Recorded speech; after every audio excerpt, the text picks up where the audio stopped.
Bom, pessoal, continuando com as nossas aulas de direito administrativo, hoje a gente vai trazer o conceito de serviço público. Isso é um debate extenso, existem diversos doutrinadores que falam sobre serviços públicos, tá? Existem algumas dúvidas, alguns embates sobre o tipo de serviço público, o que é essencial, o que não é essencial, o que deveria ser taxa, o que deveria ser tarifa, por exemplo, tá? E a gente vai trazer algumas discussões sobre esse tema. Muito bem, então, inicialmente a gente traz, por exemplo, uns conceitos, onde fala que toda atividade, Melo fala que é toda atividade de oferecimento de utilidade ou comodidade material destinada à satisfação da coletividade em geral, tá? Que o Estado assume como pertinente a seus deveres.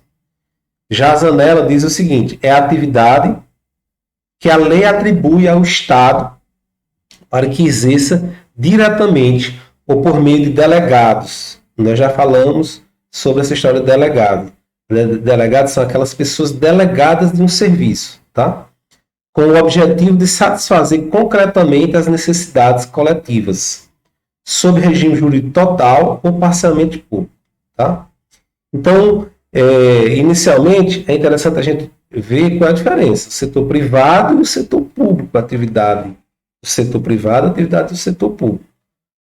No público é o governo que presta o serviço, particular, no privado, particular.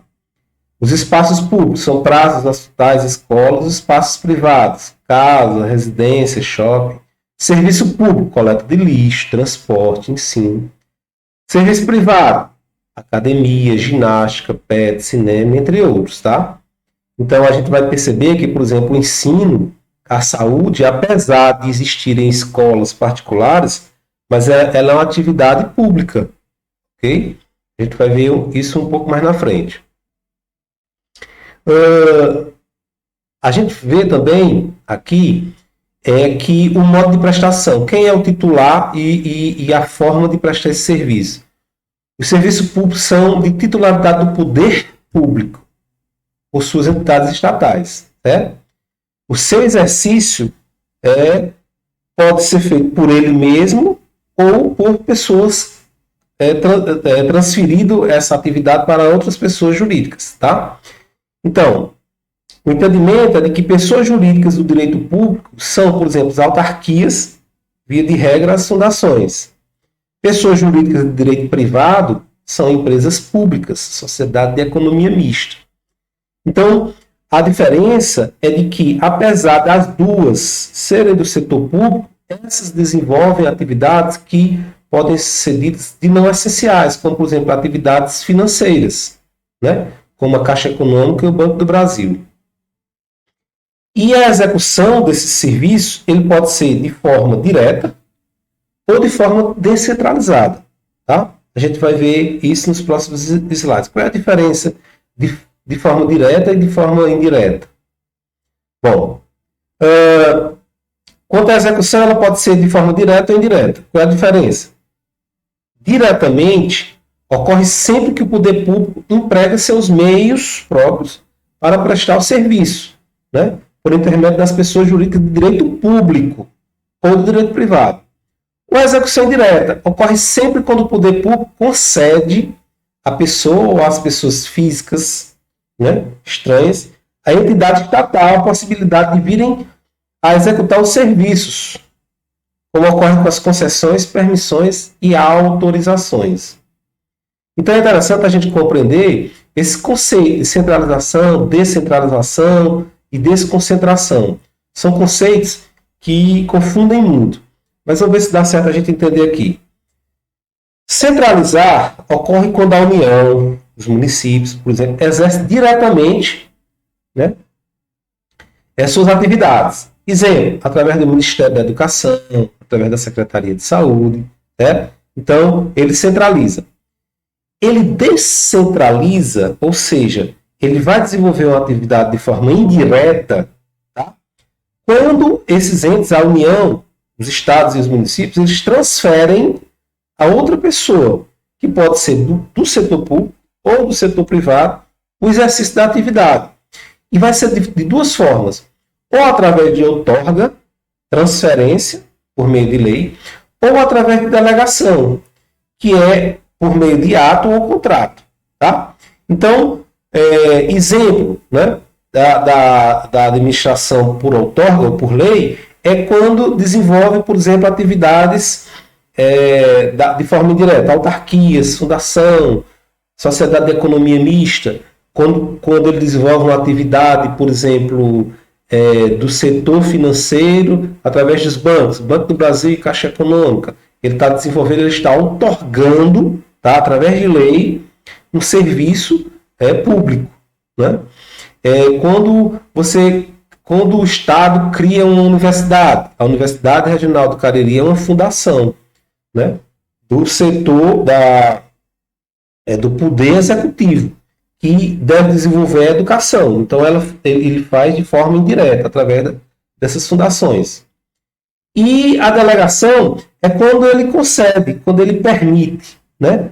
Ele permite alguma atividade. Por exemplo, é necessário desenvolver a educação. Aí ele pode permitir ou conceder essa atividade. Por exemplo, as faculdades particulares, elas são permissões. O Estado permite que ela desenvolva uma função que é do Estado. Tá? Mas existem outras, como, por exemplo, a questão da água, a questão da energia elétrica. São serviços do setor público que ele delega, que ele passa, transfere para outras pessoas, concede ou permite que outros setores, que outras instituições, inclusive privadas, desenvolvam esse serviço. Ok? Então, essa é a diferença básica entre centralizar e descentralizar. Centralizar é quando ele desenvolve de forma direta. Descentraliza quando ele desenvolve essas atividades de forma indireta, através da outorga ou da delegação. Há ainda uma diferença entre descentralizar e desconcentrar. Descentralizar é quando ele busca outras instituições ou cria outras instituições e transfere essa função. Já a desconcentração é como se a gente tivesse, por exemplo, o setor do INSS apenas em Brasília, por exemplo, a sede, e todas as atividades fossem concentradas lá em Brasília. Quando ele cria essas subregionais, né? Então esses setores, essas empresas que a gente conhece do INSS nos municípios, ela descentralizou, a atividade é dela, mas ela descentralizou, ela colocou a sua atividade em competência da mesma pessoa jurídica em outros locais. Isso é desconcentrar. Ok? Então depois vocês dão uma olhada mais detida, né, sobre essa ideia de centralização, descentralização e desconcentração. Então, eu falava para vocês agora há pouco da história da concessão da permissão. Aí a gente é interessante a gente discutir sobre esse conceito, né? Qual é a diferença de concessão, permissão, autorização? Né? A gente vai ver o seguinte, que a concessão e a permissão, elas são muito próximas, tá? Elas são muito próximas. O Estado, ele concede, primeiro, por exemplo, o conceder é através de contrato. Permissão é através de um ato. É um contrato, é um ato, mas através de um contrato, por exemplo, de adesão. Todas as duas têm licitação, pessoa jurídica, né? Você concede a uma pessoa jurídica e você permite a uma pessoa física ou jurídica. Os exemplos de tanto serve para um como o outro, como, por exemplo, rodovias, serviços de saneamento, distribuição de água, aeroportos, exploração de petróleo. Só que a diferença básica é de que, por exemplo, aqui, na concessão, você faz através de contrato e o prazo é determinado. Então, você estabeleceu um contrato com outra empresa e diz, nós vamos construir uma rodovia. Aí, tal, assinou e o prazo para terminar é isso. Já aqui, quando o Estado permite alguma atividade, algum serviço, o prazo é chamado prazo precário. Olha aqui, que o prazo é precário.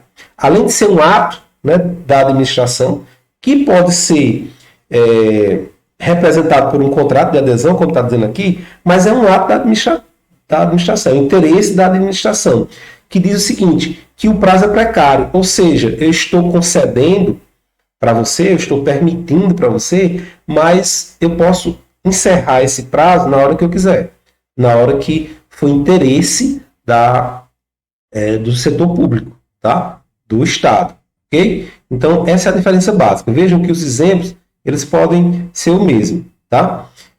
A autorização já é um pouco diferente. A autorização pode ser para pessoa física ou jurídica, também é ato administrativo, né? E, no caso aqui, ó, não precisa de licitação. O município, por exemplo, vai perceber se é interessante ou não, se fere ou não as regras, por exemplo, outras regras, como o plano diretor, como outras questões de interesse da coletividade. O prazo também é precário, ou seja, o município pode acabar com essa autorização e a gente pode ver, por exemplo, a autorização para colocar um circo, né? Isso aí é uma autorização. A autorização para bodega, a autorização para banca de revista, então tudo isso são autorizações, tá? Muito bem. Voltando para a história do serviço, né, do serviço público, existe uma classificação do serviço público, né? Existem várias classificações de serviço público. Entre elas, existe o serviço público propriamente dito, ou essencial, que são aqueles imprescindíveis à sobrevivência, né, da sociedade, como saúde, polícia, defesa. Existe o serviço de utilidade pública, são úteis, mas não essenciais. Ele tem uma utilidade, mas não são considerados essenciais, né? Atende ao interesse da comunidade, né? E pode ser prestado pelo Estado ou por terceiros, como, por exemplo, transporte coletivo, telefonia, entre outros. E existem os serviços industriais, os que produzem renda, ou aquele para aqueles que o prestam. Remuneração decorre de tarifa ou preço público, tá? Então, essa classificação, pessoal, ela é ampla. Alguns autores divergem em algum posicionamento, mas um dos que traz essa questão, e eu já trouxe essa pessoa aqui para vocês, foi um cara chamado Eli Lopes, né? No início lá, eu falei com vocês sobre o Eli Lopes, que ele era muito citado, né? Ainda hoje estudado, e uma das referências para a classificação desse serviço também é o Eli Lopes. Então, eu quero que vocês vejam aqui os quatro, porque eu vou aumentar cada um deles para vocês virem de forma diferente. Olha só. Então, a classificação do serviço público seria em relação à adequação, seria em relação à finalidade, seria classificado através da essencialidade ou dos destinatários. Em relação à adequação, eu vou aumentar aqui só para vocês verem melhor. Em relação à adequação, eles podem ser próprios, ou seja, não podem ser delegados, como polícia, saúde pública, por exemplo, você não pode transferir. E impróprios, serviço de utilidade pública, que a gente vai ver um pouco mais na frente. Tá? O serviço, a sua classificação através da finalidade, pode ser administrativo, que atende às necessidades internas, como a imprensa oficial, e impróprios do Estado, os chamados industriais. São impróprios. Por exemplo, eu posso dar alguns exemplos aquele de natureza econômica. Né? Pode vir, por exemplo, serviço bancário, por exemplo. Né? O serviço bancário é um serviço que não é uma atividade própria do Estado. Né? Muito bem. Do outro lado, ele vem dizendo assim, ó, em relação à essencialidade, os serviços podem ser propriamente ditos e de utilidade pública. Os propriamente ditos não podem ser delegados. Né? Eles são essenciais. Olha só. Ele vem dizendo que eles são essenciais. Polícia, Defesa Nacional. Já os não essenciais podem ser delegados, como transporte coletivo, telefonia, entre outros. Nós vamos voltar a tratar desse assunto daqui a pouco, sobre a essencialidade do serviço público. Ele diz ainda, tem outra classificação, que ele fala o seguinte, ele diz assim, que pode ser classificado de acordo com os destinatários do serviço. Pode ser multi-universo, ou seja, gerais, aqueles que não há destinatário determinado, como iluminação pública, calçamento. Você não faz o calçamento para uma pessoa ou para o dono da casa. Você vai para todas as pessoas da coletividade. Quem quiser passar ali vai utilizar desse serviço.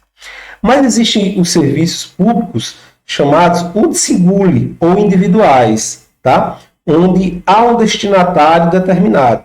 O serviço é específico e há um destino, por exemplo, telefonia, energia elétrica, água, tá? Abastecimento de água. Eu posso definir, aquela pessoa está utilizando a água. É um serviço, tá? É público, mas é individualizado, ok? É interessante observar o seguinte, e o que foi que eu trouxe, então? Bom, essa é a classificação mais utilizada, né, no meio jurídico, principalmente. Essa é uma classificação bastante utilizada. O que eu quero que vocês vejam? Vocês podem estudar isso de forma mais aprofundada, com alguns textos que eu vou mandar para vocês. Mas o que eu quero trazer com isso? São outras questões. Por exemplo, algumas dúvidas que surgiram e que há uma série de discussões em relação a isso. Por exemplo, quais são os serviços públicos exclusivos do Estado? Né? Exclusivamente. Que só o Estado pode fazer. Tá? Só o Estado pode fazer. Então, a gente vai encontrar essa discussão na Constituição. A Constituição ele traz alguns elementos sobre isso. Por exemplo, são exclusivos da União, ou são exclusivos, perdão, são serviços exclusivos, segundo a de Pietro, que diz o seguinte: esses serviços aqui, ó, serviço postal, correio aéreo nacional, telecomunicações, radiodifusão, energia elétrica, navegação aérea, gás canalizado. Então, é como se esses serviços deveriam ser próprios, deveriam ser únicos do setor público. O setor público era o que deveria desenvolver esse serviço. De maneira geral aqui, para não falar de cada um deles, eu quero dizer a vocês que foi escolhido isso na época da Constituição de 1988, quando definiu-se, por exemplo, a proteção nacional. Por exemplo, correio aéreo, né? Preocupação em que não houvesse, por exemplo, um transporte de uma bomba. Navegação aérea, por exemplo, radiodifusão, que não houvesse rádio ou algum tipo de telecomunicação que falasse mal contra a União, contra os estados, contra as pessoas, contra os brasileiros. Né? Então, tudo isso são questões que elas podem ser fundamentadas, mas não é o caso. Eu quero só que vocês percebam que mesmo a Constituição dizendo que, por exemplo, energia elétrica seria uma atividade desenvolvida exclusivamente pelo Estado, né? É um serviço público, mas hoje ele delega, ele transfere para o setor privado. Bom, por outro lado, a própria Constituição diz que, olha só, e aí eu quero que vocês vejam esse questionamento, porque a maioria das pessoas tem dúvidas sobre isso. A ordem social, saúde, previdência social, assistência social, educação, né? São serviços não exclusivos. Não exclusivos. Isso quer dizer o quê? Que tanto podem ser executados pelo Estado como pelo particular.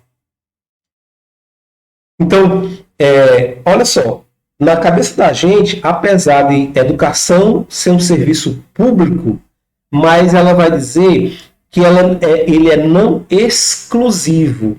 Não é necessariamente que a educação tem que ser feita pelo Estado. Pode ser feito pelas faculdades particulares, por exemplo. Né? Então, essa é uma questão que eu quero que vocês percebam. Aconteceu isso numa banca da CESP, né? Um concurso aí da prova para TJ, Distrito Federal, que dizia assim, ó, a educação e a saúde são serviços públicos de titularidade não exclusiva do Estado, livres à iniciativa, verdade, à iniciativa privada, e submetidos ao controle inerente ao poder administrativo de polícia. Certo? Certo, a questão está certa. Porque esse serviço, educação e saúde, são não exclusivos, tá? Isso é um ponto. Esse é um ponto, tá? Outro ponto que é interessante, polêmico, que a gente quer chamar a atenção de vocês, e quer que vocês saibam, não só para as questões acadêmicas que vocês estão estudando no curso de economia, mas para fora, lá para a vida de vocês, para o cotidiano de vocês. Em relação, por exemplo, a outra questão. Existe um debate sobre aonde aplicar, por exemplo, a taxa ou a tarifa. Onde é que seria a taxa, onde é que seria a tarifa? Bom, tentando dirimir isso e discutindo para a gente chegar na essência do que eu quero, que são os serviços essenciais ou não do serviço público hoje, quando eu falo de taxa e de tarifa, a diferença básica entre as duas é você perceber primeiro que a taxa é um tributo e a tarifa não é um tributo, tá? A taxa, o serviço estando à disposição, é autorizada a cobrança. Enquanto a tarifa, a cobrança só ocorre quando você usa o serviço. Caso contrário, você não utilizará. Então, pessoal, a taxa, né? A taxa é cobrada do cidadão quando em duas situações, né? Quando o poder público presta ao contribuinte um serviço específico e divisível, né? Que a gente vai já ver. Por exemplo, coleta de lixo. Coleta de lixo seria um exemplo claro de taxa, né? E no segundo caso, quando houver um exercício regular do poder de polícia. Quando o município, por exemplo, cobrar uma taxa, seria, por exemplo, a taxa de alvará de funcionamento, né, do estabelecimento comercial. Então, é um serviço específico, né, e é um poder que emana do município. O município vai fiscalizar. E quando a pessoa precisar do alvará, ela vai cobrar aquela taxa, né? São os dois exemplos de taxa. Em relação, por exemplo, à tarifa, apesar de ser um serviço público, mas você só vai cobrar, você só vai pagar se você for utilizar aquele serviço. Vamos ver aqui dois exemplos. Se você, por exemplo, utilizar o ônibus, o serviço de transporte público, é um serviço público, né, que o Estado transfere, por exemplo, para as empresas privadas. Você vai pagar a tarifa do ônibus quando você faz uma viagem. Veja lá que você paga, além da passagem, né, além do serviço de transporte, você paga uma tarifa, um valor. Aquele valor é cobrado quando você utiliza o serviço. Tá? Então, isso é considerado tarifa. Outro exemplo, quando você paga uma tarifa bancária. No Banco do Brasil, você vai lá e paga uma tarifa no Banco do Brasil. Mas os outros bancos também têm. Mas no Banco do Brasil e na Caixa Econômica, quando se paga uma tarifa lá, você está pagando um serviço público. Tá? Um serviço público. Então, são dois exemplos. Outro exemplo é o serviço de fornecimento de água. Né? Então, fornecimento de água é um serviço específico e é determinado. Tá? Então, por isso, aí vem a questão, e aí eu quero discutir com vocês a questão dos serviços públicos essenciais. Tá? Serviços públicos essenciais. Há um debate muito grande sobre isso. Ainda não chegamos a uma conclusão. Existe, inclusive, proposta de emendas à Constituição que alteram, que falam sobre o que são esses serviços essenciais. Porque a Constituição, ela não fala especificamente o que é um serviço essencial. Ela vai falar, como nós mostramos e na tela anterior, o que são serviços exclusivos. O que seriam serviços exclusivos? Exclusivamente a União faz isso. Não exclusivos seria educação e saúde. O Estado pode fazer ou pode transferir para o setor privado. Mas o que eu quero discutir com vocês é essa questão de essencialidade. Por quê? Porque se eles são essenciais, se há essencialidade, eles não podem, por exemplo, parar. Eles não podem deixar de ser contínuos. Ou seja, continuidade. Bom, então eu posso dizer que os serviços chamado ut singuli, aqueles que são específicos, como telefonia, energia elétrica, abastecimento de água, eles são serviços públicos, eles são específicos e eles são determinados. Ou seja, para aquelas pessoas, eu posso determinar, eu posso dizer, na casa de Ramar, na casa de José, na casa de Antônio, na casa de Maria, na casa de Flávia. Então, quando isso acontece, segundo alguns doutrinadores, porque isso é em sede doutrinária e não em sede constitucional, porque ainda não se passou a PEC dos serviços essenciais, né? Está tramitando, ele fala que a cobrança, por exemplo, é através de tarifa. Tarifa da energia elétrica, tarifa do abastecimento de água, tarifa. Portanto, se a tarifa é determinado, é específico, então eu posso, e é cobrado através de tarifa, eu posso cortar. Mas como cortar? Como eu posso cortar um serviço elétrico de alguém que, por exemplo, precisa da questão por saúde? Né? Então, essa discussão, ela traz outras discussões maiores e a gente vai encontrar esses debates em diversos temas da nossa legislação esparsa, da nossa legislação infraconstitucional. Então, não está ainda na Constituição, mas outros temas, outras leis, inclusive federal, como o Estatuto da Cidade, falam sobre isso. Vamos levar em consideração, porque eu quero que vocês vejam uma situação. Se alguém cortar sua energia, por exemplo, o que é que você poderia argumentar? Não estou dizendo que o juiz vai tomar a decisão porque você argumentou sobre isso, mas deveria, porque nós temos várias leis, nós temos vários posicionamentos, inclusive jurisprudenciais, inclusive de teses de tribunais, que defendem esse posicionamento. Então eu quero que vocês vejam o seguinte, por exemplo, no Estatuto da Cidade, ele vem falando o seguinte, que o desenvolvimento das funções sociais passa necessariamente, pessoal, necessariamente, pela moradia, meio ambiente, infraestrutura, transporte e os serviços públicos. Olha só, a gente encontrou na lei federal falando que os serviços públicos eles têm que ter continuidade.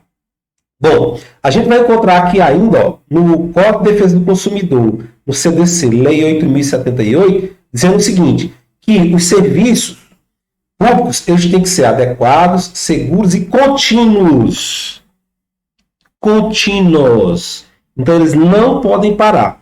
Sim, mas por que corta a minha energia e que corta a minha água? Porque nós temos um conceito doutrinário, né, não constitucional, que fala que esses serviços são de utilidade pública, mas não são essenciais. Tá? Não necessariamente essenciais. A gente tem que trazer esse conceito de essencialidade para que não ocorra isso. Então, a Lei 8.078 cita a possibilidade de interrupção do serviço público apenas em situação de emergência por motivo de ordem técnica ou de segurança das instalações. Então, o Código de Defesa do Consumidor, que é utilizado em todo o país, certo? Diz que a interrupção só pode ser através de qualquer serviço público, ordem técnica ou segurança das instalações. Então, esse é mais um ponto. Tem uma outra lei, chamada Lei de Greve, a Lei 7.783, de 89 ainda, que fala quais são os serviços essenciais. Serviços ou atividades essenciais. Tratamento e abastecimento de água.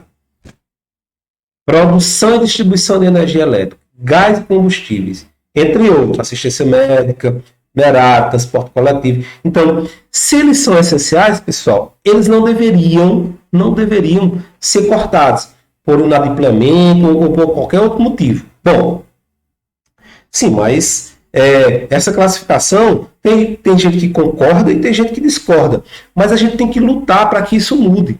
Veja bem, essa discussão chegou nos tribunais, e lá nos tribunais no STJ, tá? No STJ, e eu vou passar para vocês essa discussão, há uma discussão dizendo que o corte de energia elétrica, ou o corte de serviços públicos, apenas nessas hipóteses, só pode cortar energia elétrica quando inadimplente o usuário, desde que precedida a notificação.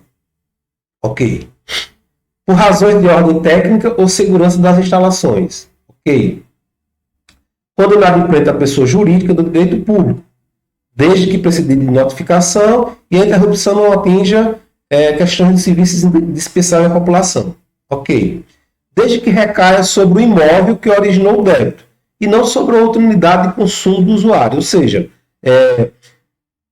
uma pessoa tem 2 prédios e ele deve 1. Então ele não tem direito de cortar os 2, tem direito de cortar 1, aquela que está devendo. Muito bem. Isso aí essa é a discussão em relação ao corte.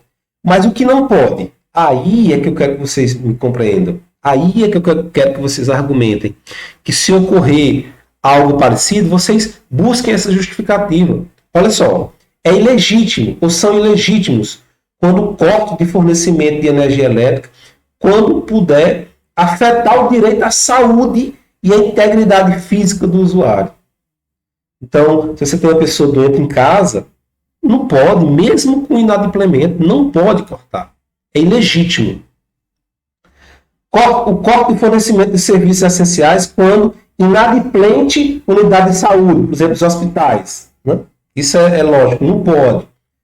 Corte no fornecimento de serviços públicos essenciais, e aí a gente tem que colocar serviços públicos essenciais, água, energia, quando a inadimplência do usuário decorrer de débitos pretéritos. Débitos pretéritos. Isso quer dizer o quê? Que o corte de energia é por causa desse mês. Que eu não paguei esse mês e não o mês passado, o mês atrasado, o mês retrasado. Então, por que isso é importante? Por causa do próximo item. O corte de fornecimento de serviços essenciais por débito de usuário anterior, em razão de sua natureza. Então, vamos supor que eu aluguei um prédio, não paguei a energia, passei 3 meses sem pagar, aí vem outra pessoa e a companhia não liga porque outra pessoa foi para lá e eu não paguei o débito. Então, não pode. Não pode. O débito é meu e não daquela pessoa que contratou o aluguel. O corte de fornecimento de energia em razão de débito irrisório. Né? Uma dívida bem pequenininha que você deve lá na concessionária e ela vem lhe cobrar, você não paga e ele corta. E o corte de fornecimento de serviços públicos essenciais, quando o débito decorrer de irregularidade no hidrômetro ou no medidor. Preste atenção. Aqui, pessoal, o corte de fornecimento de serviços públicos essenciais. O que é que está acontecendo aqui?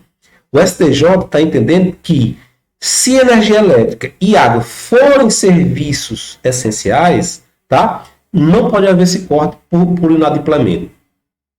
Aí, existe uma proposta. Em 2016, foi feita uma proposta de emenda à Constituição. Quero que vocês vejam aqui. Então, existe uma PEC, aqui, uma proposta de emenda à Constituição, em 2016, que acrescenta o artigo 6º à Constituição. E diz o que é serviço público. Porque a Constituição ela não fala.